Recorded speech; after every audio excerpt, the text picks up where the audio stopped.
বিসমিল্লাহির রহমানির রহিম। আল্লাহর নামে শুরু করছি, যিনি পরম দয়ালু, অসীম মেহেরবান। হে প্রিয় শ্রোতা, চোখ বন্ধ করো একটু। কল্পনা করো এক অদ্ভুত সময়ের কথা।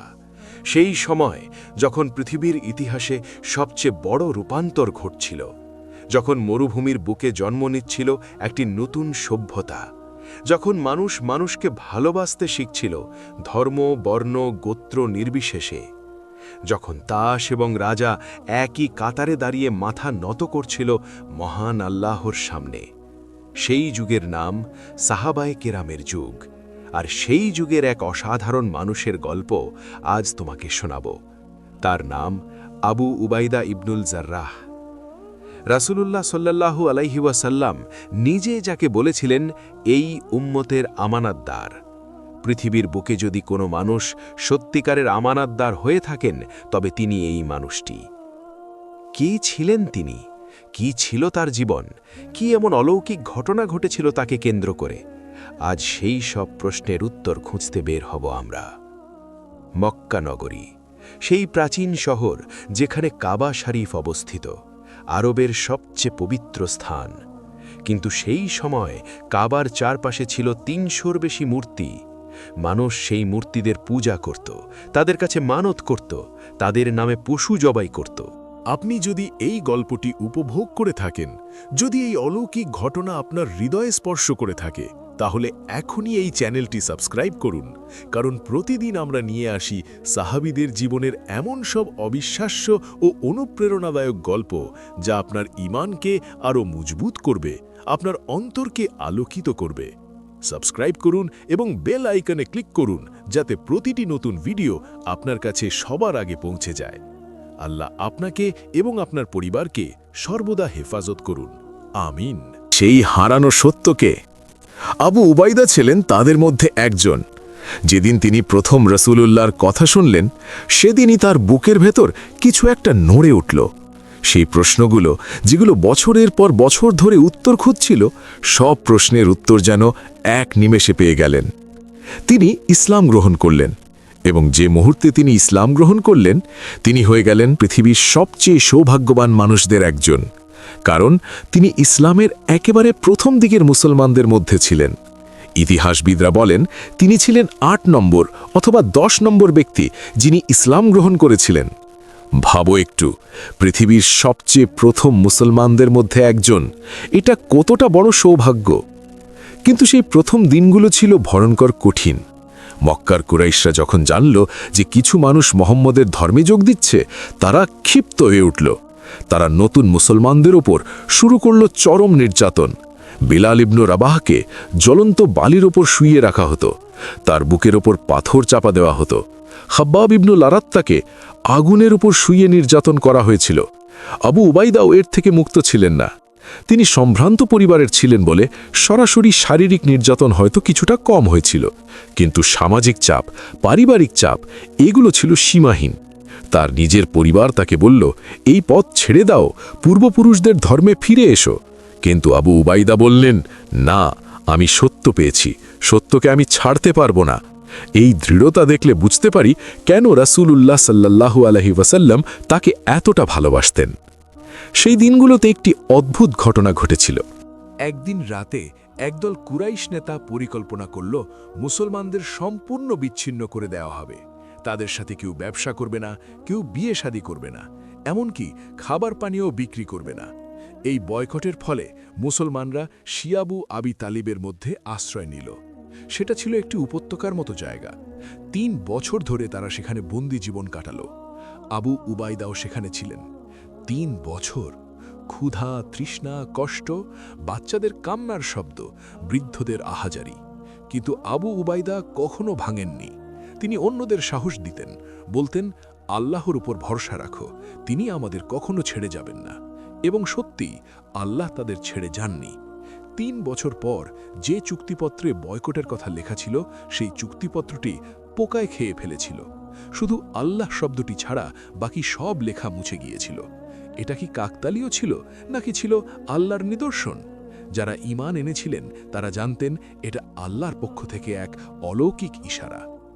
মক্কায় মুসলমানদের জন্য থাকা দিন দিন অসহ্য হয়ে উঠছিল। রাসূলুল্লাহ সাল্লাল্লাহু আলাইহি ওয়াসাল্লাম নির্দেশ দিলেন, মদিনায় হিজরত করো। মদিনা ছিল মক্কা থেকে প্রায় 400 কিলোমিটার দূরে। পথে মরুভূমি, পাহাড়, বিপদ। কুরাইশরা পথে ওত পেতে থাকত, হিজরতকারীদের ধরতে, মারতে। তবুও মুসলমানরা বের হলেন। আবু উবাইদাও বের হলেন। কিন্তু যাওয়ার আগে একটা অদ্ভুত ঘটনা ঘটল। তার নিজের পিতা আবদুল্লাহ ইবন উল জারাহ ঘোষণা করলেন যে তিনি তার ছেলেকে পথে বাধা দেবেন। তিনি মুসলমানদের বিরুদ্ধে গিয়ে কুরাইশদের পক্ষে দাঁড়াবেন। একজন পিতা তার নিজের সন্তানের বিরুদ্ধে। এটা কতটা কষ্টের পরিস্থিতি তা ভাবলে বুকে ব্যথা লাগে। মদিনায় আসার পর মুসলমানরা কিছুটা নিরাপদ হলেন, কিন্তু যুদ্ধ এড়ানো গেল না। দ্বিতীয় হিজরিতে, অর্থাৎ ইসলামের দ্বিতীয় বছরে সংঘটিত হল বদরের যুদ্ধ। সংখ্যায় মুসলমান ছিলেন মাত্র ৩১৩ জন। অপরদিকে কুরাইশ বাহিনী ছিল ১,০০০-এর বেশি। তাদের ছিল পর্যাপ্ত অস্ত্র, ঘোড়া, সম্পদ। মরুভূমির বুকে বদর নামক স্থানে দুই বাহিনী মুখোমুখি হল। আর তখনই সবচেয়ে বড় পরীক্ষাটি এলো আবু উবায়দার সামনে। কুরাইশ বাহিনীর মধ্যে ছিলেন তার নিজের পিতা আবদুল্লাহ ইবনুল জাররাহ। তিনি ছিলেন ইসলামের বিরুদ্ধে যুদ্ধ করতে আসা কুরাইশ বাহিনীর একজন যোদ্ধা। যুদ্ধ শুরু হল। তলোয়ারের ঝনঝনানি, তীরের শোঁ শোঁ, ঘোড়ার খুরের শব্দ। আর সেই যুদ্ধের মাঠে আবু উবায়দা ইবনুল জাররাহ দেখলেন তার পিতা তার দিকে এগিয়ে আসছেন, তলোয়ার হাতে, তাকে হত্যা করতে। আবু উবায়দা পিতার পথ থেকে সরে গেলেন। তিনি চাননি পিতার সাথে যুদ্ধ করতে, কিন্তু তার পিতা বারবার তাকে অনুসরণ করতে লাগলেন, বারবার তাকে হত্যা করার চেষ্টা করতে লাগলেন। সেই মুহূর্তে কি হয়েছিল ইতিহাস তা লিখে রেখেছে। আবু উবায়দা বাধ্য হলেন আত্মরক্ষা করতে, এবং সেই যুদ্ধে তার নিজের পিতা নিহত হলেন তার হাতে। এই ঘটনাটি কতটা বেদনাদায়ক ছিল তা বলে বোঝানো সম্ভব নয়। একজন পুত্রের হাতে নিজের পিতার মৃত্যু, এই বেদনা কোনো ভাষায় প্রকাশ করা যায় না। কিন্তু এই ঘটনার পরেই কোরআনে নাজিল হলো একটি আয়াত, যেখানে আল্লাহ সুবহানাহু ওয়া তাআলা বললেন, যারা আল্লাহ ও তার রসুলের জন্য ভালোবাসায় পিতামাতাকেও অগ্রাধিকার দেন না, তাদের হৃদয়ে আল্লাহ ঈমান লিখে দিয়েছেন। পণ্ডিতরা বলেন, এই আয়াত নাজিলের অন্যতম কারণ ছিলেন আবু উবাইদা ইবনুল জাররাহ। এই কথাটা বড় মর্যাদা, ভাবো একবার। একটি কোরআনের আয়াতে তার নিষ্ঠার কথা অমর হয়ে গেল। বদরের পরে এলো উহুদের যুদ্ধ। তৃতীয় হিজরিতে কুরাইশরা বদরের পরাজয়ের প্রতিশোধ নিতে ৩,০০০ সৈন্যের বিশাল বাহিনী নিয়ে মদিনার দিকে অগ্রসর হল। উহুদ পাহাড়ের পাদদেশে শুরু হলো সেই ভয়ঙ্কর যুদ্ধ। প্রথমে মুসলমানরা জয়ের কাছাকাছি চলে গিয়েছিলেন, কিন্তু তখন একটি ভুল হল। রাসূলুল্লাহ সাল্লাল্লাহু আলাইহি ওয়াসাল্লাম পাহাড়ের গিরিপথে ৫০ জন তীরন্দাজ মোতায়েন করেছিলেন। তাদের নির্দেশ ছিল, যাই হোক না কেন এই গিরিপথ ছাড়বে না। কিন্তু যুদ্ধের মোড় যখন মুসলমানদের পক্ষে গেল, যখন কুরাইশরা পালাতে শুরু করল, তখন সেই তীরন্দাজদের অধিকাংশ ভাবল, যুদ্ধ শেষ, এখন গনিমতের মাল সংগ্রহ করি। তারা গিরিপথ ছেড়ে নেমে এলো। আর সেই সুযোগে কুরাইশ সেনাপতি খালিদ ইবনে ওয়ালিদ, যিনি তখনও মুসলমান হননি, পেছন দিক থেকে মুসলমানদের উপর আক্রমণ করলেন। পুরো পরিস্থিতি উল্টে গেল। মুসলমানরা বিপর্যস্ত হয়ে পড়লেন।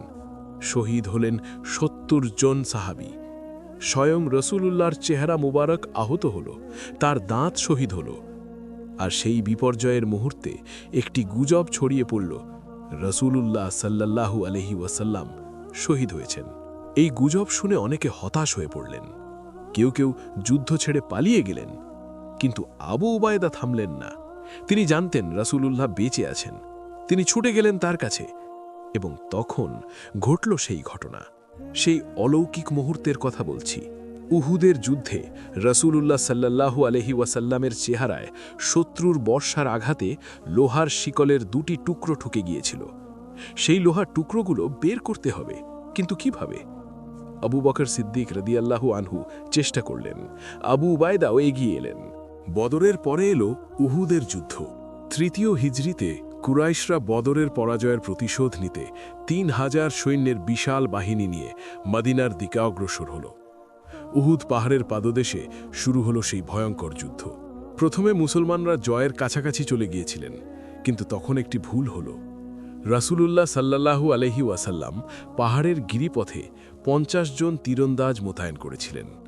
তাদের নির্দেশ ছিল, যাই হোক না কেন এই গিরিপথ ছাড়বে না। কিন্তু যুদ্ধের মোড় যখন মুসলমানদের পক্ষে গেল, যখন কুরাইশরা পালাতে শুরু করল, তখন সেই তীরন্দাজদের অধিকাংশ ভাবল, যুদ্ধ শেষ, এখন গনিমতের মাল সংগ্রহ করি। তারা গিরিপথ ছেড়ে নেমে এলো, আর সেই সুযোগে কুরাইশ সেনাপতি খালিদ ইবনে ওয়ালিদ, যিনি তখনও মুসলমান হননি, পেছন দিক থেকে মুসলমানদের উপর আক্রমণ করলেন। পুরো পরিস্থিতি উল্টে গেল। মুসলমানরা বিপর্যস্ত হয়ে পড়লেন। শহীদ হলেন ৭০ জন সাহাবী। স্বয়ং রসূলুল্লাহর চেহারা মুবারক আহত হল, তার দাঁত শহীদ হল। আর সেই বিপর্যয়ের মুহূর্তে একটি গুজব ছড়িয়ে পড়ল, রসূলুল্লাহ সাল্লাল্লাহু আলাইহি ওয়াসাল্লাম শহীদ হয়েছেন। এই গুজব শুনে অনেকে হতাশ হয়ে পড়লেন। কেউ কেউ যুদ্ধ ছেড়ে পালিয়ে গেলেন, কিন্তু আবু উবায়দা থামলেন না। তিনি জানতেন রাসূলুল্লাহ বেঁচে আছেন। তিনি ছুটে গেলেন তার কাছে, এবং তখন ঘটল সেই ঘটনা। সেই অলৌকিক মুহূর্তের কথা বলছি। উহুদের যুদ্ধে রাসূলুল্লাহ সাল্লাল্লাহু আলাইহি ওয়াসাল্লামের চেহারায় শত্রুর বর্ষার আঘাতে লোহার শিকলের ২টি টুকরো ঠুকে গিয়েছিল। সেই লোহার টুকরোগুলো বের করতে হবে, কিন্তু কিভাবে? আবু বকর সিদ্দিক রাদিয়াল্লাহু আনহু চেষ্টা করলেন। আবু উবায়দাও এগিয়ে এলেন। আবু উবায়দা বললেন, না, ভয় নয়, আমি শুকরিয়া আদায় করছি। আল্লাহ আমাদের এত বড় মিশন দিয়েছেন, আমরা কি এর যোগ্য? সেই রাতে সেনাবাহিনীর অনেকেই রাত না ঘুমিয়ে ইবাদতে কাটালেন, এবং পরদিনের যুদ্ধে মুসলিম বাহিনী জয়লাভ করল। সিরিয়া অভিযানে সবচেয়ে বড় যুদ্ধ ছিল ইয়ারমুকের যুদ্ধ। ৬ষ্ঠ হিজরির পরের বছরগুলোতে বাইজেন্টাইন সম্রাট হেরাক্লিয়াস এক বিশাল বাহিনী পাঠালেন মুসলমানদের বিতাড়িত করতে। সেই বাহিনীর সংখ্যা ছিল ২ লাখেরও বেশি। মুসলিম বাহিনী ছিল মাত্র ৪০,০০০, ৫ গুণেরও বেশি শত্রু। এই অসম যুদ্ধে আবু উবায়দা ছিলেন সর্বোচ্চ কমান্ডার। তার পাশে ছিলেন খালিদ ইবনু ওয়ালিদ, ইসলামের সবচেয়ে বড় সামরিক প্রতিভা। যুদ্ধ শুরু হওয়ার আগে আবু উবায়দা সব সেনাপতিদের ডাকলেন। বললেন, আমরা সংখ্যায় কম, অস্ত্রে কম, কিন্তু আমাদের আছে ঈমান, আমাদের আছে আল্লাহর সাহায্য। আজ যে শহীদ হবে সে জান্নাতে যাবে, আর যে বিজয়ী হবে সে দুনিয়ায় আল্লাহর মিশন পূরণ করবে। সাহাবীরা তকবীর দিলেন, আল্লাহু আকবার। যুদ্ধ শুরু হলো। ইয়ারমুকের যুদ্ধে একটি অলৌকিক ঘটনা ঘটেছিল। যুদ্ধের মাঝামাঝি সময়ে রোমান বাহিনীর একটি অংশ মুসলিম বাহিনীর একটি অংশকে ঘিরে ফেলল। মুসলিম সৈন্যরা প্রায় বিচ্ছিন্ন হয়ে পড়েছিলেন। সেই মুহূর্তে আবু উবায়দা ঘোড়া ছুটালেন সেই দিকে, একা, শুধু আল্লাহর উপর ভরসা রেখে। তাকে দেখে সৈন্যরা সাহস পেলেন, ছুটে গেলেন তার পেছনে, এবং সেই ছোট দলটি অবিশ্বাস্যভাবে রোমানদের ঘেরাও ভেঙে বেরিয়ে এলো। বিজয়ী হল মুসলিম বাহিনী। ইয়ারমুকের যুদ্ধে বাইজেন্টাইন সাম্রাজ্যের শক্তি চিরতরে ভেঙে গেল। সিরিয়া হল মুসলিম। রসূলুল্লাহ সাল্লাল্লাহু আলাইহি ওয়াসাল্লামের সেই ভবিষ্যৎবাণী সত্য হল, যা তিনি পরীক্ষার কাছে বলেছিলেন। সিরিয়ার পরে এলো জেরুজালেম, বাইতুল মাকদেস, পৃথিবীর সবচেয়ে পবিত্র শহরগুলোর একটি, নবীদের শহর।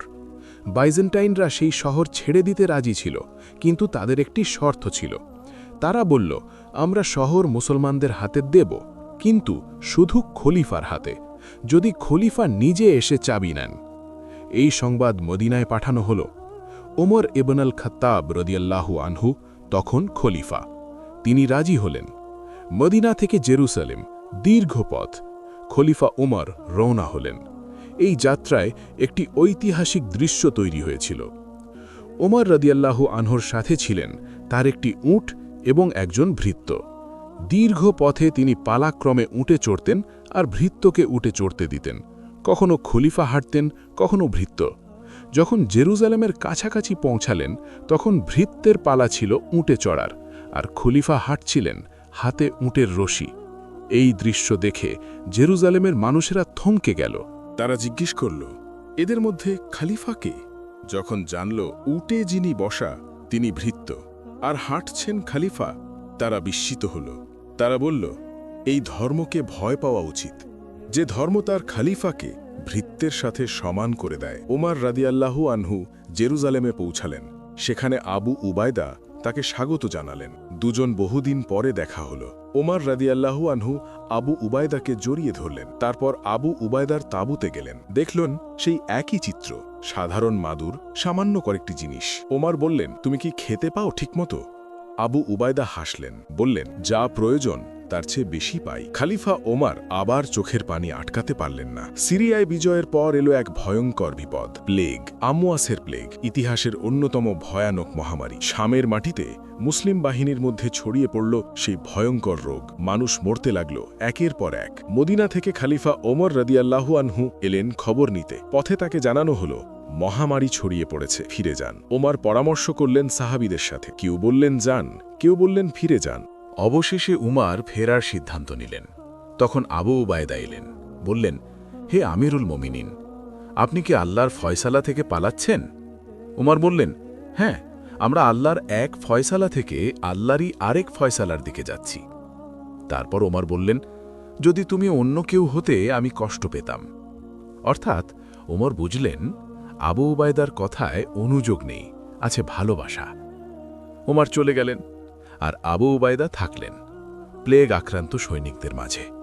তিনি বললেন, আমি এই মানুষদের রেখে যেতে পারব না। তার সাথীরা বলল, আপনি চলে যান, আপনি এই উম্মতের আমানতদার, আপনাকে বাঁচাতে হবে। আবু উবায়দা বললেন, না, যে মুসলমান কষ্টে আছে সেখান থেকে আমি পালাব না। তিনি থাকলেন, রোগীদের দেখলেন, সেবা করলেন, সাহস দিলেন, এবং তারপর একদিন তিনি নিজেও আক্রান্ত হলেন। প্লেগ তাকেও ছেড়ে গেল না। আবু উবায়দা বুঝলেন শেষ সময় এসে গেছে। তিনি তার সৈনিকদের ডাকলেন শেষবারের মতো।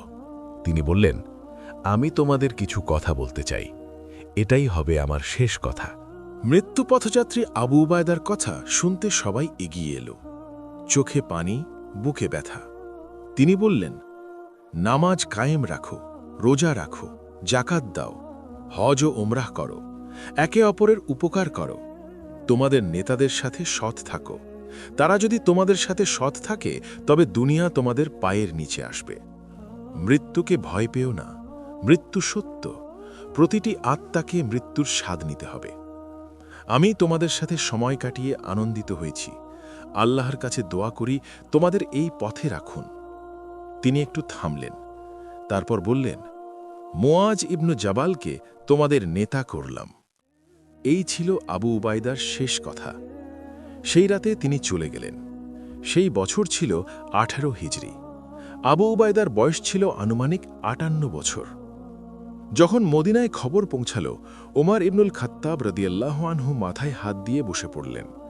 কেঁদে বললেন, যদি আমি চাইতে পারতাম কোনো ঘর পূর্ণ করতে কোনো একজন মানুষ দিয়ে, তবে আমি চাইতাম আবু উবায়দাকে। আবার বললেন, হায়, আবু উবায়দা যদি আজ বেঁচে থাকতেন, আমি তাকেই খলিফা বানাতাম। একজন খলিফার এই কথা কতটা বড় স্বীকৃতি! ওমর রাদিয়াল্লাহু আনহু ছিলেন সেই যুগের সবচেয়ে দৃঢ়চেতা, সবচেয়ে বিচক্ষণ মানুষদের একজন। তিনি যার জন্যে কাঁদলেন, তিনি নিশ্চয়ই অসাধারণ কেউ ছিলেন। কুরআনে আল্লাহ সুবহানাহু ওয়া তাআলা ঘোষণা করেছেন, আল্লাহ মুমিনদের জান ও মাল ক্রয় করে নিয়েছেন জান্নাতের বিনিময়ে।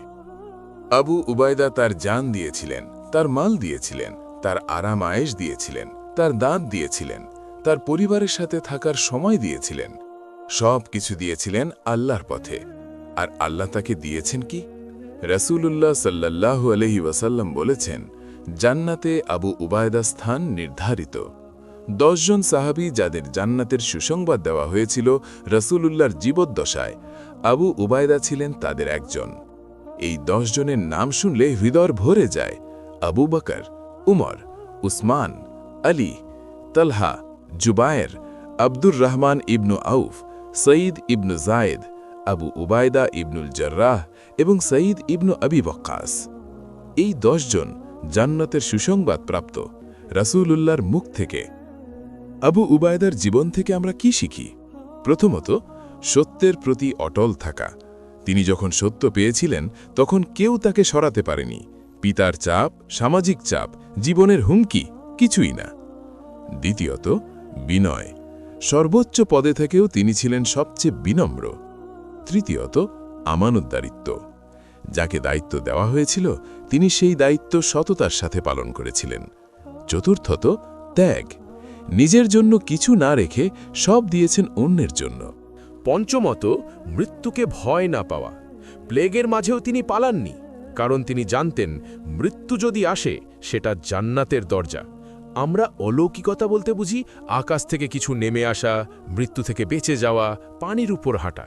কিন্তু সাহাবায়ে কিরামের যুগের সবচেয়ে বড় অলৌকিকতা ছিল ভিন্ন। সেই যুগের অলৌকিকতা ছিল একজন মানুষ তার নিজের পিতার বিরুদ্ধে সত্যের পক্ষে দাঁড়াতে পারে। সেই যুগের অলৌকিকতা ছিল একজন সেনাপতি যুদ্ধক্ষেত্রে রাতভর কেঁদে নামাজ পড়তে পারেন। সেই যুগের অলৌকিকতা ছিল একজন নেতা প্লেগের মাঝে নিজের সৈন্যদের ছেড়ে যেতে অস্বীকার করতে পারেন। সেই যুগের অলৌকিকতা ছিল 10,000 পাউন্ডের একজন পুরুষ একটি সাধারণ মাদুরে শুয়ে ঘুমাতে পারেন। এটাই আসল অলৌকিকতা, কারণ এই পৃথিবীতে মানব চরিত্রকে পরিবর্তন করা সবচেয়ে কঠিন কাজ, আর ইসলাম সেই কাজ করেছিল। আল্লাহ সুবহানাহু ওয়া তাআলা কুরআনে বলেছেন, নিশ্চয়ই আল্লাহর সাহায্য নিকটেই। আবু উবায়দার জীবনে এই প্রতিশ্রুতি বারবার সত্য হয়েছে। বদরে 313 জন 1000কে পরাজিত করল। উহুদে বিপর্যয়ের পরেও ইসলাম শেষ হয়নি। ইয়ারমুকে 40,002 লাখকে পরাজিত করল। জেরুসালেমে বিনা রক্তপাতে পবিত্র শহর মুসলিমদের হাতে এলো। প্রতিটি যুদ্ধে, প্রতিটি সংকটে আল্লাহর সাহায্য এসেছে, কারণ যারা আল্লাহর উপর ভরসা করেছেন, আল্লাহ তাদের হতাশ করেননি। এখন প্রশ্ন হতে পারে, এই গল্প এখন আমাদের কি কাজে আসবে? আমরা কি পারবো আবু উবাইদার মতো হতে? হয়তো আমরা যুদ্ধের মাঠে যাব না, হয়তো আমাদের পিতার বিরুদ্ধে দাঁড়াতে হবে না, কিন্তু প্রতিদিনের জীবনে আমাদেরও পরীক্ষা আসে। যখন সত্য বলা কঠিন, তখন কি আমরা সত্য বলতে পারি? যখন আমানত রক্ষা করা কঠিন, তখন কি আমরা আমানত রক্ষা করতে পারি? যখন বিনয়ী থাকা কঠিন, তখন কি আমরা বিনম্র থাকতে পারি? যখন অন্যের জন্য কিছু ত্যাগ করা দরকার, তখন কি আমরা ত্যাগ করতে পারি?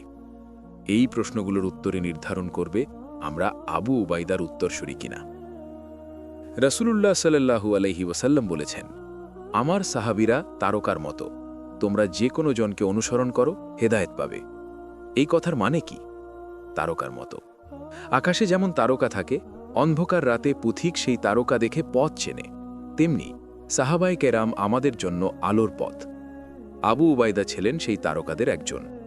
তার জীবন দেখলে বোঝা যায়, ইসলাম শুধু নামাজ রোজার ধর্ম নয়, ইসলাম হল একটি সম্পূর্ণ জীবন ব্যবস্থা। যুদ্ধের মাঠে ন্যায় বিচার, শাসনে আমানতদারিত্ব, পরিবারে ভালোবাসা, সমাজে বিনয়, এই সব কিছু মিলিয়ে তৈরি হয় একজন মুসলমানের জীবন। এবং এই কলমা পড়তে পড়তে তিনি চোখ বন্ধ করলেন। চিরতরে এই মৃত্যু দৃশ্য দেখে যারা সেখানে ছিলেন তারা বলেছেন, আমরা এতটা শান্তিপূর্ণ মৃত্যু আর কখনো দেখিনি। তার মুখে ছিল হাসি, মৃত্যুর মুখে হাসি। শুধুমাত্র তারাই এভাবে মরতে পারেন যারা জানেন মৃত্যু শেষ নয়, শুরু। আবু উবায়দাকে দাফন করা হল বাইসান শহরের কাছে, জর্ডানের সেই ভূমিতে। সেই কবরের পাশে দাঁড়িয়ে মুয়াজ ইবনু জাবাল বললেন, হে আবু উবায়দা, তুমি চলে গেলে, কিন্তু তুমি যা রেখে গেছ তা কোনোদিন যাবে না। সত্যি, আবু উবায়দার শরীর মাটিতে মিশে গেছে, কিন্তু তার জীবনের কাহিনী আজও জীবন্ত, তার চরিত্র আজও আলোকবর্তিকা। হে প্রিয় শ্রোতা, তুমি কি কখনো ভেবেছ কেন আমরা এই গল্পগুলো পড়ি? কেন সাহাবায়ে কেরামের কথা জানি?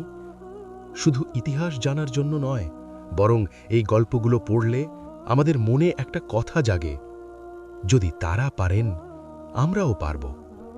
তারাও মানুষ ছিলেন, রক্ত মাংসের মানুষ। তাদেরও ক্লান্তি ছিল, ভয় ছিল, কষ্ট ছিল, কিন্তু তাদের ছিল দৃঢ় ঈমান, ছিল আল্লাহর উপর অটল ভরসা। আর সেই ঈমান এবং ভরসাই তাদের অসাধারণ করে তুলেছিল। তুমিও পারো। তোমার জীবনে কি কঠিন মুহূর্ত এসেছে? আল্লাহর উপর ভরসা রাখো। তোমার কি মনে হচ্ছে পথ বন্ধ? আল্লাহর কাছে দোয়া করো। তুমি কি একা? আল্লাহ সব সময় তোমার সাথে। যে আল্লাহর উপর ভরসা করে, আল্লাহ তার জন্য যথেষ্ট। এই কথাটি শুধু সাহাবায়ে কেরামের জন্য নয়, এই কথা প্রতিটি মুসলমানের জন্য, তোমার জন্য, আমার জন্য। হে আল্লাহ, আমাদের আবু উবায়দার মতো আমানতদার বানাও। হে আল্লাহ, আমাদের সাহাবায়ে কেরামের পথে চলার তৌফিক দাও। হে আল্লাহ, আমাদের মৃত্যু যেন হয় কলমার উপর, আমাদের কবর যেন হয় নূরে পূর্ণ। হে আল্লাহ, হাসরের মাঠে আমাদের আবু উবায়দা ইবনুল জাররাহ